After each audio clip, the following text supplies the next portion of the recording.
Hello and welcome back. It's time for a little more Feed the Beast.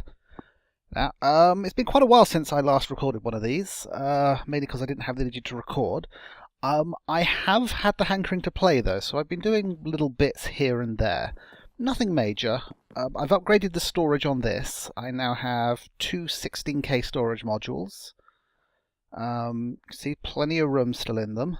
That one's maxed out on the type of things it can store, but it still has another 6,000 bytes of storage available to it. This one is just stuffed full. There's no point making 1K storage. There really isn't, unless you really need to in the beginning. You can see it's only used 14 of the different types, but it's completely full. And this one is still just filling up. And whenever I want any items, I just turn on the system, go in here, and I can grab whatever I want. As you can see there, I've got 4,984 obsidian. That shows that my quarry has been busy. And I have to remember to turn this off. I accidentally left that on, and because I've got a chunk loader here, because of the quarry, it slowly drained power over a week of me not using it. So basically, I didn't even log in for a week, and when I got back, all of my lava was gone, because of course the lava powers these things. So I've only got a little bit of lava left. I've got enough to keep me a stable power supply.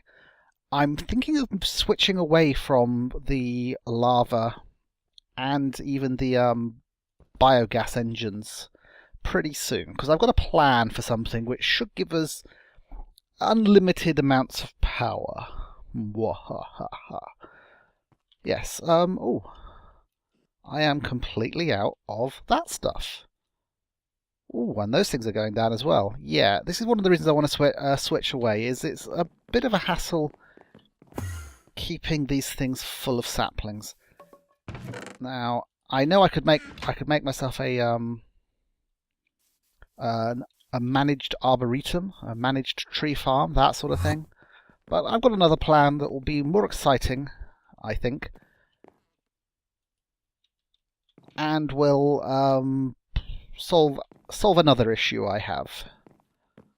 So that means the next time I turn it on, I'll start making the fertilizer I need. I want to make sure that thing's full of netherrack, so the next time I turn it on, I also make the lava that I need. Now, the major change that's happened, for those of you who don't watch any of my other series, is that I joined a public, well, not a public server, I joined a server full of YouTubers called the Knights of the Square Table, and they were all hankering after a Feed the Beast server, so I let them on this one. So, there are now, as well as Billy, who is here already, there are now lots of other people on this server.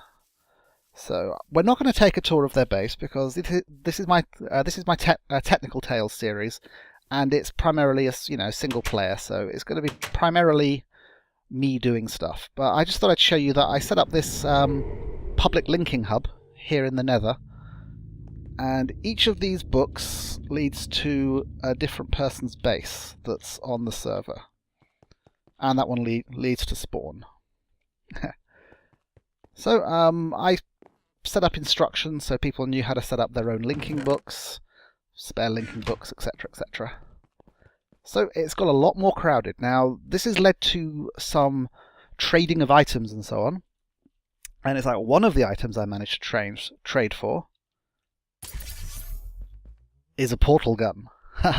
Now, I had to give someone quite a lot of Thaumcraft stuff for this, because the recipe for a portal gun has a nether star in it. Basically, you have to have a portable black hole, and you have to make a nether star out of it. But this is just like in the game Portal, so see, and you can put these cross-dimensionally and everything, and they're pretty good. Now, I don't know how to get rid of those. I know that there is a key which closes all your portals down, but I don't know what it is. The other thing that this thing can do is, see here, oops, did not mean to do that. Here we have a chest, obviously, full of stuff. Just like in Portal. Can I? There we go. you can pick stuff up and move blocks around.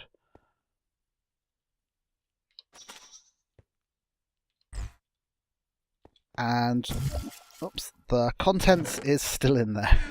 So that's quite useful to be able to do that. Move chests around without having to empty them. You're going to re-angle yourself? No, oh well. You could even move spawners. So let's get back to here. The only other change really is I have a jetpack. Now for some reason the texture pack isn't there. I really have to look up to see why there are gaps in my texture pack. It's probably just I need to update to the latest version or something. So I've got an advanced electric jetpack. You can see in the top left there it measures how much energy I've still got left, and this thing lasts an awful long time, and essentially this means I can fly. So this is very good for getting around on the server. It'll be good for build projects, all sorts of stuff. And I've been growing silverwood trees here on top of my Thaumcraft room. Oh, someone's left me a present. I've just noticed the stuff that's there. Yeah, so I'm growing myself a pure node here, essentially by... I'm really low on saplings. I never get any. So let me just grab my axe and a spare sapling. Just the one. So every time this grows, I chop it down, knock out all the leaves, hope to get a sapling back. I never do. And then I replant. So each time I do this, the node gets a little bit bigger. And it's a pure node, which is good because it cleans away the flux, which I really need, because in order to trade for that nether portal gun, I had to make 4 magic wands and 8 golems. And that was a lot of stuff. I didn't even know that a flux aura could reach levels of dangerous. It was not pleasant to be here. It was hostile wisps, thunder and lightning. I was afraid the forest was going to burn down, because normally it only lightnings when it rains, and the rain puts out the fire. But if it's lightning because of a high mistcraft flux, then it does that in clear skies, and you know, you can burn your house down if it's made of wood, or burn your nice forest down. So I'm just going to break the rest of these leaves in the vain hope that I'll actually get a sapling back. I've grown about 8 of these so far, and I have gotten 0 saplings. And you should, I mean, I know it's like on average less than 1 sapling per tree, but it's only slightly less than 1 sapling per tree on average. So I've been a bit unlucky there. But other people have silverwood saplings and they've been trading them to me. So we'll just finish breaking all these. No saplings again. Well, them's the breaks, I suppose. This thing's getting pretty large now. It's up to 270 for a pure node. I'm trying to keep it centered over my infusion altar there. Doesn't have to be, but because each time a new one grows, the current one moves ever so slightly. Although it's now getting to such a large size that it doesn't move much and the new ones just suck in. Because I think they've got like a gravity based on how big they are. So let's put the axe away. And let's have a look at what this thing is. I think I know what it is. Yes. This is from a player called Kara. Well, I'm going to discuss this here. He has what, to British eyes, is a very unfortunate name. He goes by the name of Sexy Wogs. Now, in British slang, that is a rather derogatory, and some consider it an offensive term, for people of colour, immigrants, etc. But Kara himself is actually Australian. He's an Italian immigrant to Australia. And over there, the term has been reclaimed by immigrants of all types, because the meaning of the word changed during the 70s to mean any form of immigrant, probably any form of immigrant other than a POM, which is a British immigrant to Australia.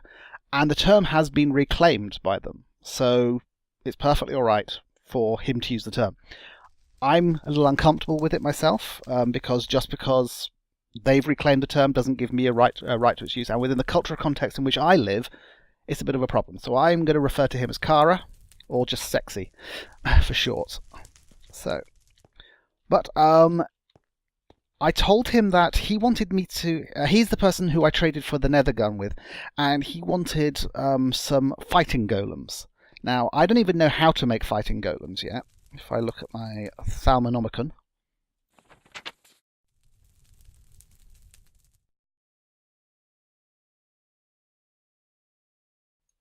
Yeah, see, I don't even see... Oh, okay.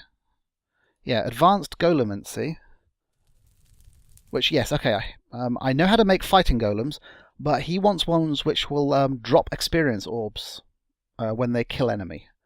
Now, that means that I need to research an accessory for the fighting golems called a visor, and you can't find that through normal research. You have to have knowledge fragments, and I said I didn't have any.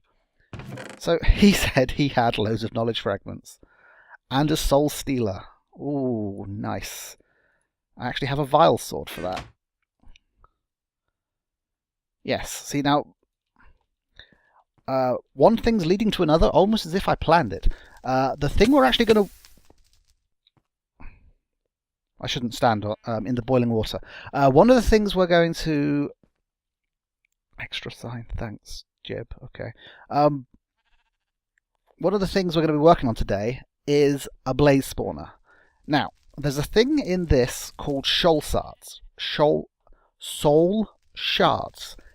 She sells soul shards on the seashore. See, I can say it. Okay, so soul shards let you, if you kill enemy or any mob with the soul shard on your hotbar, it becomes bound to the souls of the creatures you kill. And if you collect enough of them, you get enough to actually be able to make a spawner. And there are different levels of spawner. It goes from tier 1 spawner to tier 5 spawner. The higher levels of spawners gain advantages like faster spawning rates, being able to spawn even when a player isn't around, being able to spawn irrespective of light levels, and even being able to spawn in the wrong dimension. So, for example, you can make pigmen spawn in the overworld, etc. And the top tier 5 level means you can turn it on and off using a redstone signal. Now that's very important if you're trying to control something, especially on a multiplayer server, because you don't want your spawner running all the time, it'll lag things. So, it takes 1,024 kills in order to get a tier 5 spawner. Or you need to destroy about 5 spawners. So, I was trying to get this enchantment, Soul Stealer. Because if you've got a Soul Stealer enchantment, every time you kill something, you get back extra souls. So I think it's like, normally you get back one soul, so with a Soul Stealer 4, you get 5 souls per kill. And you can imagine, if you're going for 1,024 kills, dividing that by 5, that's a huge saving. So you can only get Soul Stealer enchantments on Vile Swords. So I kept making Vile Swords and putting level 30 enchantments on them. And I kept getting stuff like that. Bane of Arthropods. That is no use to man, woman, or beast. But now I have Soul Stealer 4. So, I can go to my anvil. Put my sword there. Soul Stealer 4. And for 9 levels I get a Bane of Arthropods, Soul Stealer 4. Excellent. I'll have to make sure this sword never gets damaged. Or if it does get damaged, I repair it. But for now, I actually have my tier 5 blaze spawner. That means I can make myself a blaze spawner here in the overworld, which means I can use water to kill them. So I'm going to build this in stages. The first stage is just to get essentially a blaze rod farm. Then I'm going to convert it to allow me to collect experience points. And then I'm going to convert it to allow me to collect experience points automatically. In fact, I might just jump straight to the automatic level, which is cool. So I'm going to pop in bed and hopefully this rain will go away and it'll be a little bit quieter. You may not rest now, there are monsters nearby. Fine. I'll go sleep in my workshop instead. And will the rain stop? Will the rain stop? The rain has stopped. Okay, let's get out there.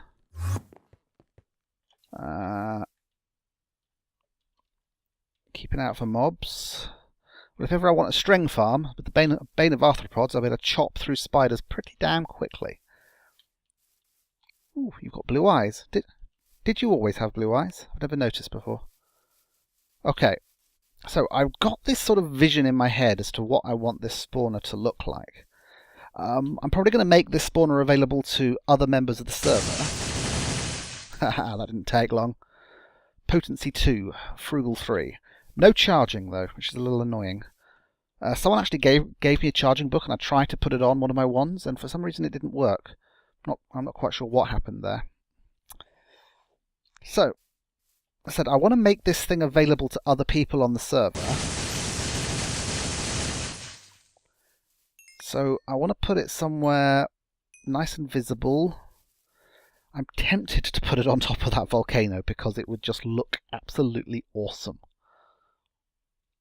The volcano's a little further away from my base than normally renders, but if I'm going to develop a little more out in this area here, and I think I will now, I've got myself relatively established, but the projects I'm going to start doing might need a bit more room.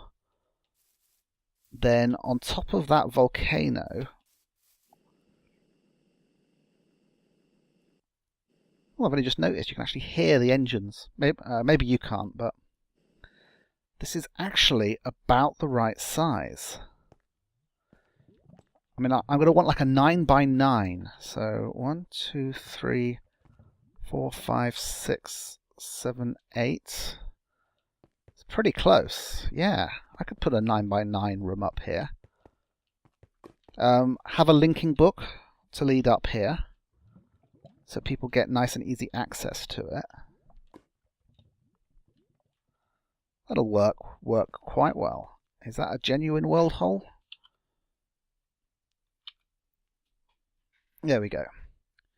You do F3A and it forces a reload. Someone told me that once. Ooh, do I have lava going in both directions? I do, yes, that's good.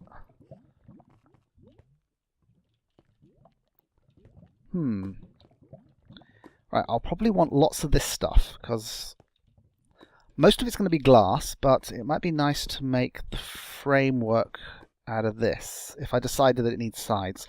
I'm going to make it out of solid viewer glass, and then I'll add that stuff to the sides if I think it needs it. So that lava is a couple of levels down, which is good. Yeah, this will work out nicely. So, need lots of viewer glass, and then we need to build this thing. Let's dig down a little bit here. Just shave the top off this thing.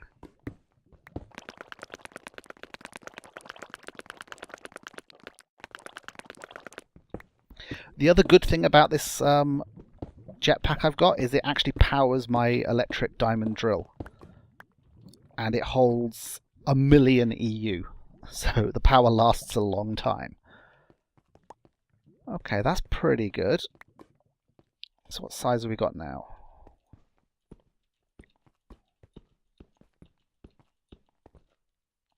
$11. Yeah, its internal dimensions is 9 by 9, so 11 across is perfect.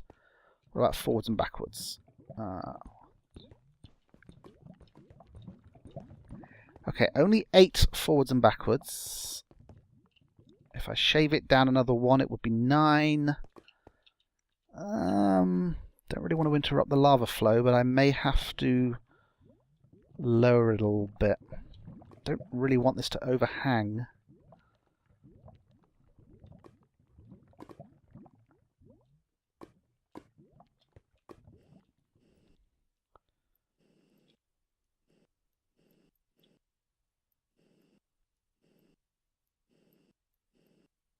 I don't want to flatten it too much either, because it'll lose its nice pointy shape. Because this is the most volcano-shaped volcano I've ever seen in this.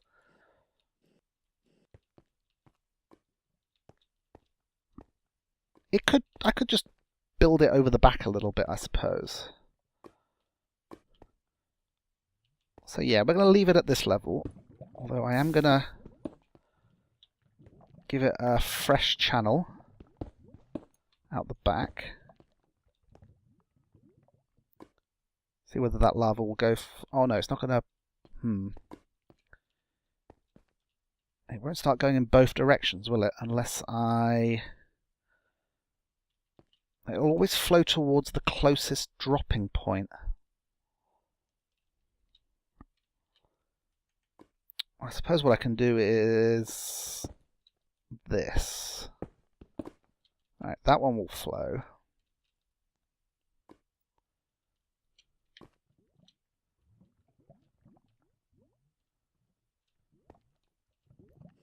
Oh no, we've already got lava going down that way. Duh. Okay, let's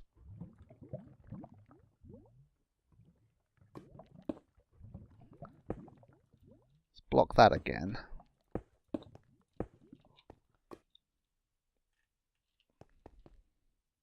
I think I want lava going that way. This backside of the mountain I'm actually using to harvest this basalt stuff, so I don't really want the lava to go that way. But it can go this way.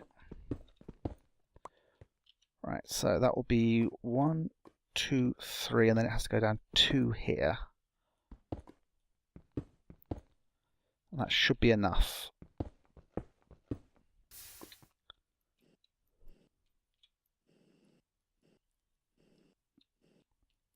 Nope, because it has to drop one more.